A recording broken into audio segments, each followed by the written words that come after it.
Today on Investigate TV, some homeowners are concerned their homes may be undervalued because of their race. I think what we see is all of these ways in which conscious and unconscious bias plays out in engaging in this process of deciding what is the value of a black homeowner worth.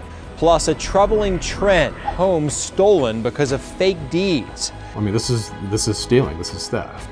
And just because, a gun wasn't used or because nobody broke into somebody's house doesn't mean it's not a crime that shouldn't be prosecuted.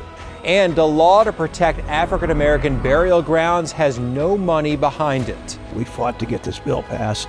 Not enough of us care, which is why we push my colleagues in Congress in both parties to do this right. Investigate TV starts right now.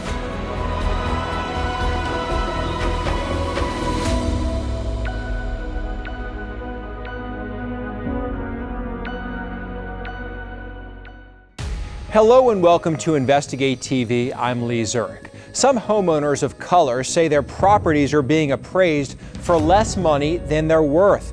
It's an issue called appraisal bias and has sparked the attention of the government, which created a task force to address it. Caresse Jackman looks into cases of alleged housing discrimination and what's being done for those being undervalued. It's part of the American dream, purchasing property, creating generational wealth. But building that American dream hasn't been equal for everyone. Terry Horton says he experienced this firsthand in 2022. I wanted to give him the benefit of the doubt. Part of Horton's American dream as a landlord and owner of Horton Visionary Properties was to make affordable housing units available for people in his Cincinnati community. It's why he decided to refinance his property in order to finance his dream project. To do that, Horton had to go through an appraisal process, which allows banks to determine the value of a property. Initially, the lender gave me an estimated value of $500,000 because at the time, the interest rates was low and it was a booming market. But when he got his appraisal back, Horton says it was a lot less than what he expected. The value was appraised at $359,000. That $141,000 difference from the initial estimate is what's called an appraisal gap. Appraisal gaps create a few problems: buyers backing out of a home sale, or, as in Horton's case, banks being reluctant to lend more money than an asset is supposedly worth. I discovered there were some errors in the rental payments and in the square footage. And as I started to review the appraisal, I found other errors. He also had 2 additional appraisals done on the property. Both of them came back with values higher than $359,000. Still, Horton says the lender refused to acknowledge those new valuations. Horton began to wonder if he was lowballed because of his race. Unfortunately, this is a problem that is truly pervasive throughout the nation. Sharon McGowan, Horton's attorney, helped him file a complaint with the U.S. Department of Housing and Urban Development, or HUD. As a civil rights attorney, McGowan argues Horton's discrimination case falls within the Fair Housing Act. We saw the appraiser ignore sales that had happened on the same block as Mr. Horton's property and go to a blacker part of town to find properties that he was going to treat as sort of the comparables. We saw him say that Mr. Horton's property was in good shape, but yet then kind of didn't really value that property and actually devalued the property in some ways. And I think what we see is all of these ways in which conscious and unconscious bias plays out in engaging in this process of deciding what is the value of a black homeowner worth. The lender never responded to our questions about Horton's appraisal, and the first appraiser defended his calculation, saying in a statement he used papers submitted by Horton and that comparison properties used in the later appraisals weren't equivalent. Horton and McGowan's concerns about discriminatory practices against African American homeowners is nothing new. In the 1930s, a discriminatory practice, now known as redlining, blocked access to mortgages and other loans to entire communities, primarily those of color. Federal officials created a manual for lenders that graded neighborhoods on the financial risk of a property loan in that area. Grades heavily influenced by the race and ethnicity of those living there. Areas that were considered the best investments received an A and green shading on the map. On the other end, areas in red were deemed the riskiest or least desirable. In the explanations for low grades, federal assessors often reference the presence of African Americans, immigrants, and other minority groups as threats to the stability of property values. While the federal program that produced the maps ended in the 1940s, experts say those systemic red walls still linger to this day, including in the appraisal process. I think that this is sort of just in many ways sort of a different version of redlining, in the sense of actually sort of engaging in the appraisal of Black properties in a way that is inherently always sort of drawing down its value because of the Blackness of the homeowner or because of the Blackness of the neighborhood.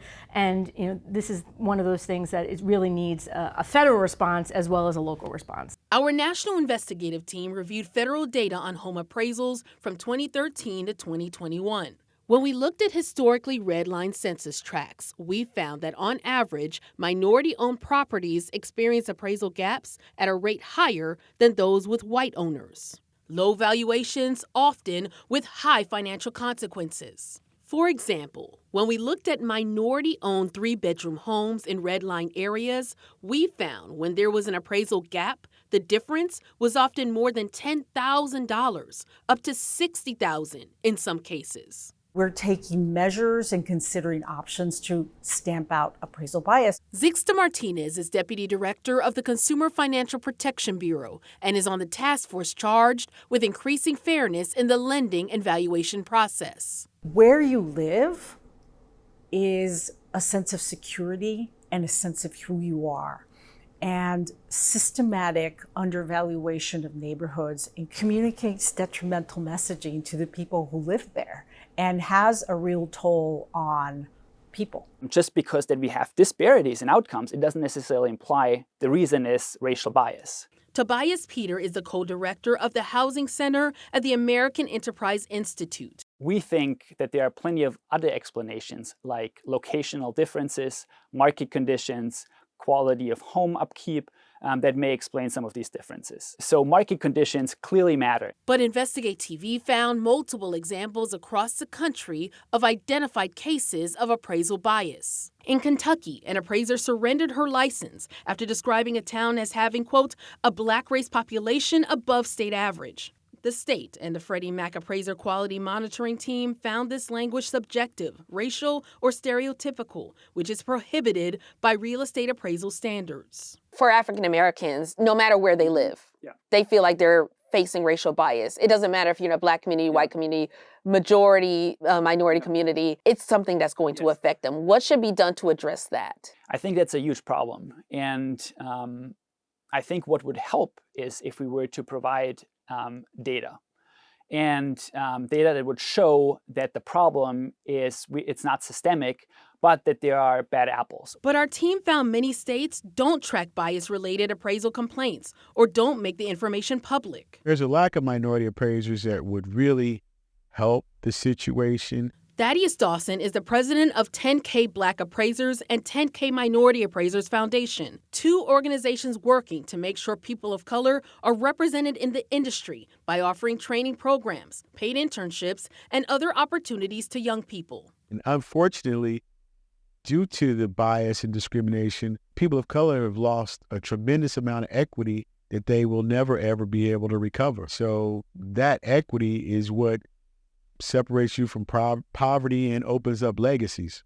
As for Horton's dream, for now, it'll have to wait. By the time Horton's lender finally acknowledged one of the other appraisals and offered him a refinance plan, the interest rates had risen and were too high to complete his American dream. It was my goal, and I'll continue to strive to do that. But I also want to make sure that this doesn't happen to anyone else. Win or lose, Horton says he'll continue pushing for fair and equitable appraisals so other minority homeowners aren't left feeling undervalued. In January, the Appraisal Standards Board revised its ethics rule to include a section titled Non-Discrimination. Its goal is to clarify that appraisers must have knowledge of and comply with all anti-discrimination laws and regulations that apply to the appraiser. Coming up, 50 years of equity in a home stolen. How fake deeds have families fighting for what they own. After the break.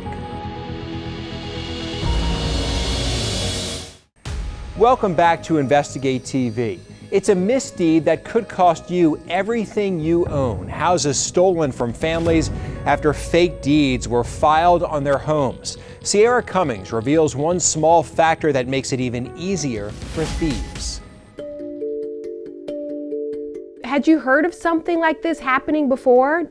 No, ma'am, I hadn't heard. I didn't think that would happen to me. Although in his retirement phase of life, 85-year-old Robert Elder feels like he just took on a new job, trying to correct a misdeed. For more than 50 years, since the early 70s, Robert built equity into his Southwest Atlanta property. In that time, he lost his sight. I'm blind like I am. His late wife. I don't have a circle people. Now, he's even lost the home. The deed to transfer title has your signature on it. Somehow or another it was, but I don't know who put it on there. Last year, a new deed was filed on Robert's house, not just once, but 3 different times. First in July, then again in August with updated wording labeled corrective deed, and once more in September. All transferred Robert's home to someone else. None of the signatures matched the way the 85-year-old signed his name as shown in other official documents. As InvestigateTV revealed, under current Georgia law, to file property paperwork in the clerk's office, no identification is required. No one has to prove they own the property. In effect, anyone can file deeds on your home. In Robert's case, it was not a stranger who did this. A Fulton County lawsuit accuses his own family, a stepson from his first marriage, Tory Elder. I feel more disappointed. Property fraud attorney Rick Allenbeck. Mr. Elder did not sign these documents. Absolutely none. I mean, this is stealing. This is theft. And just because, a gun wasn't used or because nobody broke into somebody's house doesn't mean it's not a crime that shouldn't be prosecuted. We found 2 addresses linked to the son accused, Tory. He was not there. We later talked to him on the phone. How did your dad's name get on this deed transfer when he says he never signed it? He's lying. Why would he be lying? You need to talk to him about that. So how did his name get on this deed? How did his name get on this deed? You know what? You're weird. The lawsuit blames the notaries, too. As long as a deed is filled out and notarized, the clerks must accept it. However, state law says notaries should stamp documents only when they witness and confirm the true identity of the signer. If Robert never signed the deeds, never met any of the notaries, why were the deeds notarized in the first place? A question we attempted to ask the notaries whose names were on these deeds, Jamila Garth and Christine Smith. The notaries seem very elusive. We went to properties that public records show were possibly connected to the women. We sent messages to their email addresses tied to their notary certifications. One later answered our phone call, Christine Smith. We just want to know why you notarized the document if Mr. Robert Elder never signed it. She refused to explain. There's no question. Yeah, somebody notarized a document that was signed by someone who was not Mr. Elder. As for the alleged deed theft, Robert has this to say to the man he considered a son. Well, I think he ought to get a life and take care of his business. So you want him to get a life, get his own life? Well, I think he got one, but he just, he doesn't want to take a shortcut in life. I think that's what he is. Don't take no shortcut. The parties named in the suit deny wrongdoing.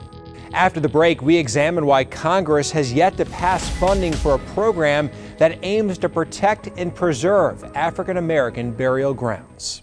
Welcome back to Investigate TV. Hundreds of black cemeteries across the country are at risk of being destroyed by construction, development, and neglect. Despite Congress passing a bill to help protect those sites, the program still has no federal funding to help those communities.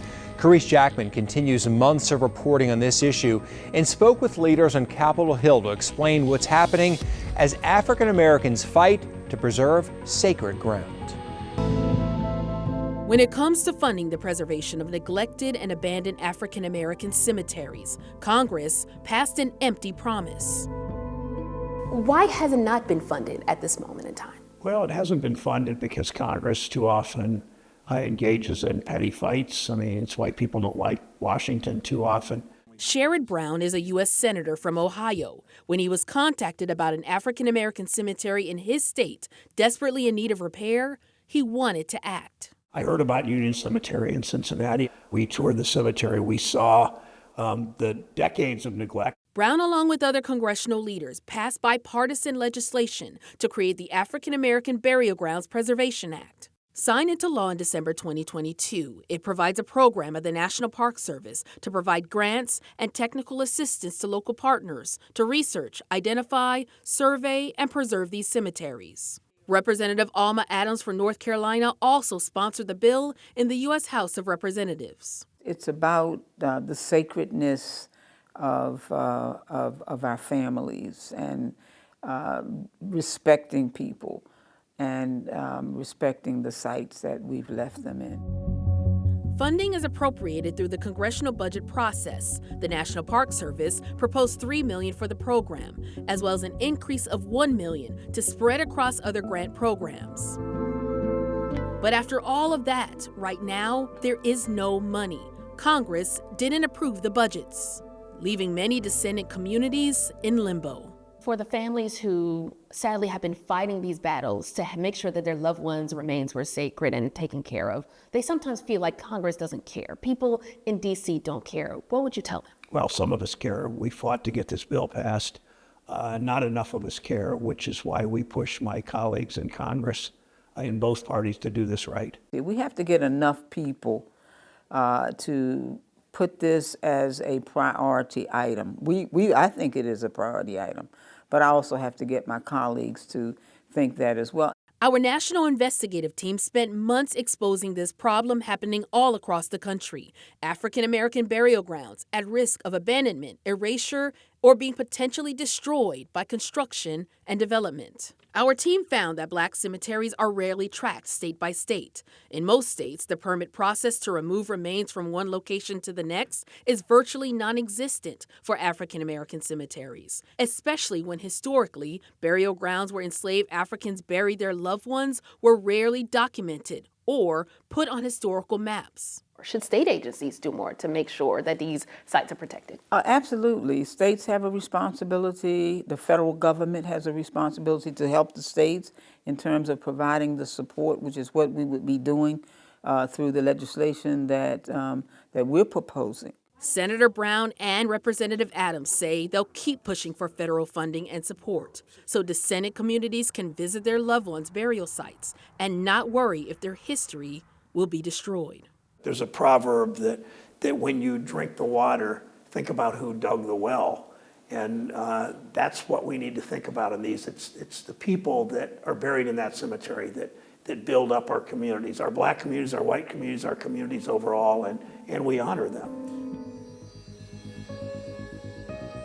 Brown and other lawmakers tell our team they'll continue pushing for funding for the program, as well as spread the word about preserving sacred ground. Up next, if you've been overwhelmed by your credit card statements, you are not alone, but experts warn you need to be careful where you seek help. We explain why after the break.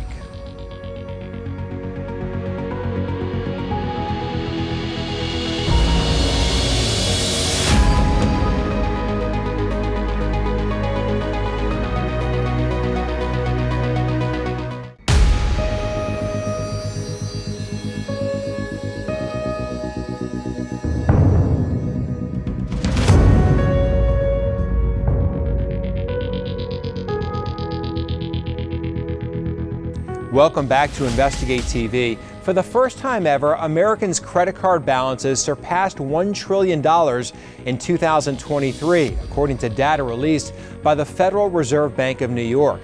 As we're all assessing the damage to our credit cards, some of you may be considering getting help. But Rachel DePompa spoke to experts who warn about an uptick in scams related to credit repair and the debt relief industry. I like a visual, so I keep a spreadsheet. I've not historically been great at financial matters, which is why I got into debt. Isabel Patterson is now an expert at keeping tabs on where every dollar goes. But it didn't start out that way. The way that I struggle with money is just credit cards are not a friend. She learned that after she racked up more than $25,000 in credit card debt. And Patterson is not embarrassed. In fact, she says more of us need to talk about our financial mistakes. You just need to normalize that it's okay to talk about making better financial decisions for yourself. 2 years ago, Patterson turned to a nonprofit credit counseling service. She's now just a few months away from paying off all her creditors. How does that feel? Amazing. But not everyone has a positive experience like Patterson, especially right now with millions of Americans drowning in debt. Multiple government agencies and the BBB are warning consumers to be careful when reaching out to the debt relief industry. A new report by the Better Business Bureau finds some companies fail to deliver on big promises. The BBB warning about a pattern of misleading and sometimes fraudulent claims, with consumers making more than 11,000 complaints. Do you all worry about scammers? Oh, yeah, I get calls all day long from folks that are like, you know, I got a phone call from this agency and they want to help me with my debt. Marla Puckett is a certified credit counselor with Money Management International, the place Isabel Patterson turned to for help. We've had a 45% increase of clients coming to us from this point last year. Our national investigative team analyzed hundreds of cases against debt relief companies and found since 2005, the FTC's banned more than 400 companies and individuals from assisting with any form of debt relief. The data shows nationwide more than 500,000 consumers were affected by those banned companies, the federal government returning more than $41 million in stolen money. Puckett says a lot of people filing complaints about the debt relief industry ended up using a for-profit company. They do the dispute, it drops off the credit report. 6 months later, it magically appears back on the credit report. And then you're right back where you started with less money in your pocket because you paid this organization to do that for you. She says if a company asks you to stop paying your bills, that's a red flag. If they ask you for a large fee up front, red flag number 2. If the debt relief agency reaches out to you, that should be a warning. Get online to look up any debt relief group you are thinking of signing up with and see what people are saying. To make sure you're looking at a legitimate company, watch for typos, very few followers, and non-professional email addresses. For Isabel Patterson, credit counseling was a life changer. And thanks to spreadsheets, counseling, and sticking positive notes on her wall to keep her going, she now has a clear vision of her debt-free future. And that's it for us. Thanks for joining us here on Investigate TV. Hope to see you next week.